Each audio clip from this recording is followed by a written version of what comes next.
Good morning, good afternoon, good evening, good night, good day to you. Depending where you are in the world, we're doing the nighttime devotion. Had a wonderful Sabbath. I hope you did too. The title today: Hold fast to the truth as it is in Jesus. Revelation 10, verse 10 and 11. And I took the little book out of the angel's hand, and I ate it up, and it was in my mouth sweet as honey. And as soon as I had eaten it, my belly was bitter. And he said unto me, Thou must prophesy again. In history and prophecy, the word of God portrays the long continued conflict between truth and error. That conflict is yet in progress. Those things that have been will be repeated. Old controversies will be revived, and new theories will be continually rising. But God's people, who in their belief in fulfillment of prophecy have acted a part in the proclamation of the first, second, and the third angel's messages, know where they stand. They are to stand firm as a rock, holding the beginning of their confidence steadfast unto the end. A transforming power attended the proclamation of the first and second angel's messages as it attends the message of the third angel. There was diligent study of the scriptures point by point. Almost entire nights were devoted to earnest searching of the word. We searched the truth as for hidden treasures. The Lord revealed himself to us. Light was shed on the prophecies, and we knew that we received divine instruction. After the great disappointment, as we said previously in 1844, there were few who set themselves to seek the word with all their heart. But some souls would not settle down in discouragement and deny that the Lord had led them.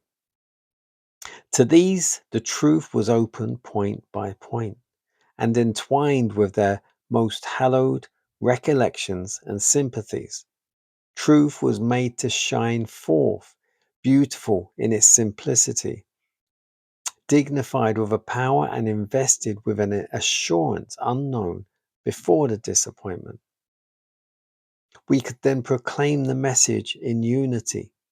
But among those who had not held fast their faith and experience, there was great confusion. Every conceivable opinion was presented as the message of truth. But the Lord's voice was, Believe them not, for I have not sent them. We walked carefully with God.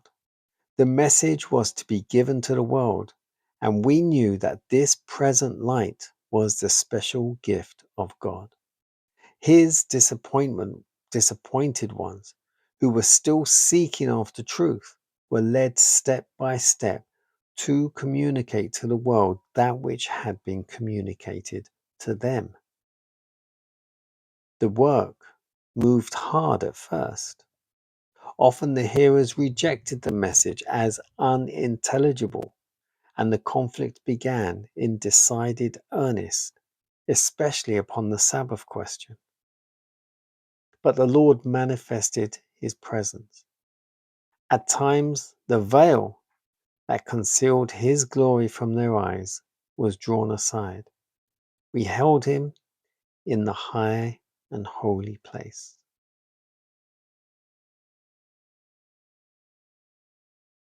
The title again: Hold fast to the truth as it is in Jesus.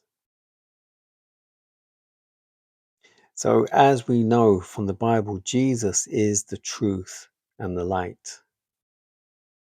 In biblical reference, light means truth. So, as in Genesis, let there be light, it means let there be truth or let there be purity. It's not like just physical light. It's not about that light represents truth. So in here, and it refers again to the great disappointment, which we referred to previously. The great disappointment was when everyone was expecting Jesus to come in 1843. And everyone was disappointed because it didn't happen that way. But it wasn't a case of they were wrong. It was just they had interpreted it differently. So yes, they were wrong, but not wrong. There was elements of truth to what they had interpreted from the Bible, but it wasn't exactly correct. So where they found out where they had gone wrong, they realized, referring to the heavenly sanctuary, Jesus had entered the most holy place. Now, if you don't understand this, then look at the sanctuary message. Look at the sanctuary that the that God got Moses to build. Use that as your practical example and study the whole sanctuary ritual, because Jesus became the sacrifice, and he then became the sacrifice. He then goes into the holy place, and then once he is risen from the dead, he becomes the high priest and goes into the most holy place, our high priest. But in doing so, remember the curtain in the temple on earth rent top to bottom, which means once Jesus goes into the most holy place, there's no division anymore, because Jesus becomes our high priest, which means he is now our direct link to God.